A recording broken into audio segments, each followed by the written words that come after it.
Hola, ¿cómo van? Mi nombre es Juan Sánchez del programa de Ingeniería de Sistemas de la sede regional Girardot. A continuación vamos a hablar sobre el caso de estudio que nos dan en el aula, ¿sí? Sobre un edificio colapsado. Muy bien, dice, el Departamento de Ingeniería de las universidades más reconocidas de la capital ha recibido información estadística y cuadros comparativos de modelos matemáticos como parte de una investigación sobre el colapso de un edificio. Se reúnen tres estudiantes básicamente para debatir la información que le brindan y ellos dan unas sugerencias.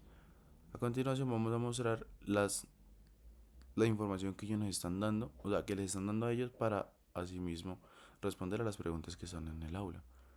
Bien, nos dan la información poblacional, las características geotécnicas, el registro de eventos sísmicos y los datos sobre el edificio. Cuatro cosas. Nos indica la zona afectada por el colapso del edificio en los últimos 5 años, ¿sí? Que es de 10.000, 11.500, 12.200, 10.800, 9.900. Pero no nos dan en qué medida es 100 metros o en unidades o algo. No nos están dando la información correcta. A comparación de que la característica geotécnica nos dan que en medidas MPa tenemos 12,5 a la resistencia de la compresión del suelo en diferentes puntos del terreno y el tipo de suelo, mentira, la profundidad de nivel freático en el área antes y después del colapso en medida de metros.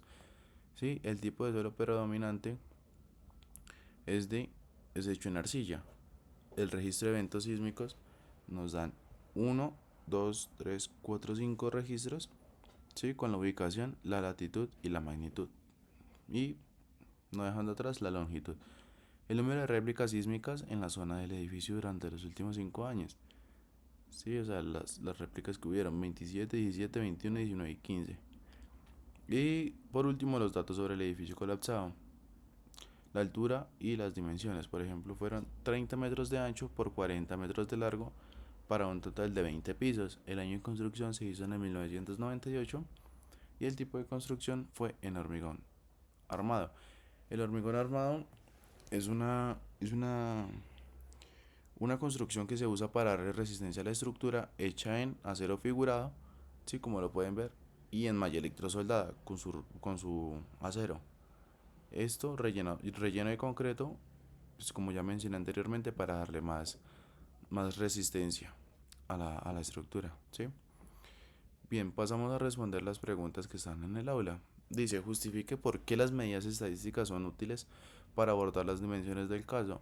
En pocas palabras, las medidas estadísticas son útiles para ver y para determinar por qué, cómo, cuándo y dónde sucedió esto, ese colapso y para también la variabilidad de los datos respecto a los parámetros de descentralización y las de forma, ¿sí?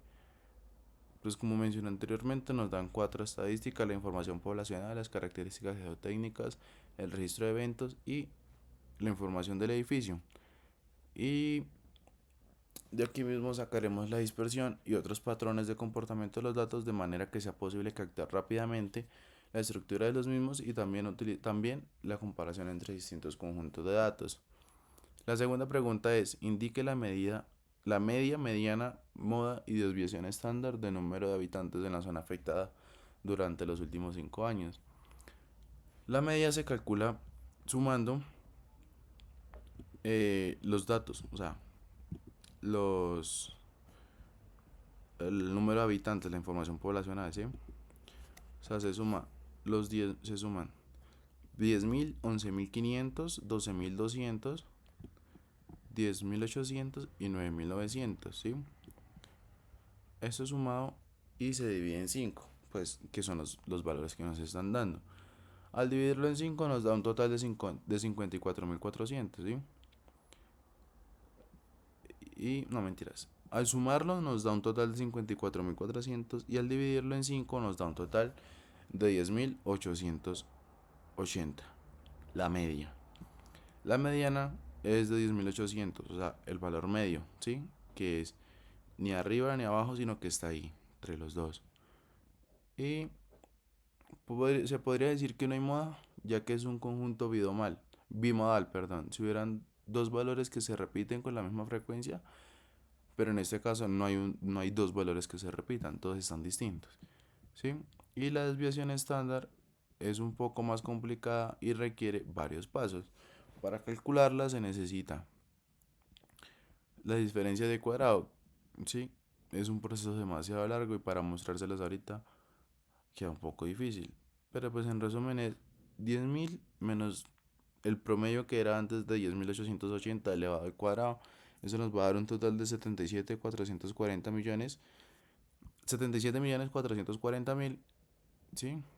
Y el resto de valores se suman, no mentira, se elevan al cuadrado, ¿sí? Después se suman todos los valores y se dividen otra vez en 5. Al tomar todos esos valores sumados y dividir en 5 nos da un total, ¿sí? Ese total sería la desviación estándar. O sea, a lo último se saca la raíz cuadrada de ese total y así nos daría la desviación estándar. La tercera pregunta dice calcule medidas de tendencia central y dispersión de la resistencia a la compresión del suelo. La media, o sea, el promedio es la media, se calcula acumulando todos los valores y dividiendo el resultado por el número de valores. O sea, el 12,5 más 14,2 más 10,8 más 11,9 más 13,6 da un total de 63, dividido en 5 da un total de 12,6, ¿sí? Acercándose casi aquí a esta resistencia, ¿sí?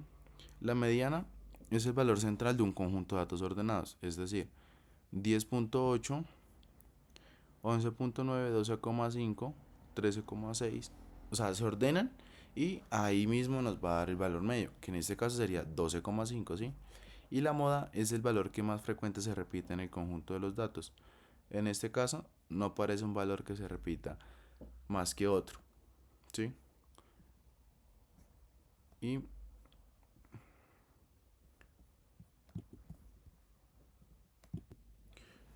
bien, siguiendo con el tema, dice, grafique la resistencia de la distribución del suelo a través de un,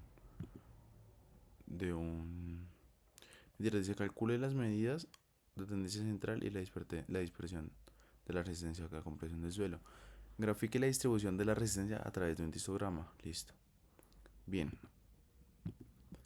yo lo hice de la siguiente forma, ¿sí? Tenemos que el nivel freático es de 5,2 y la resistencia del suelo es de, bueno, el nivel freático por un lado y la resistencia del suelo por otro lado, ¿sí?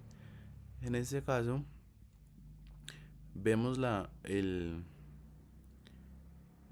dispersión que hay entre ellas, ¿sí?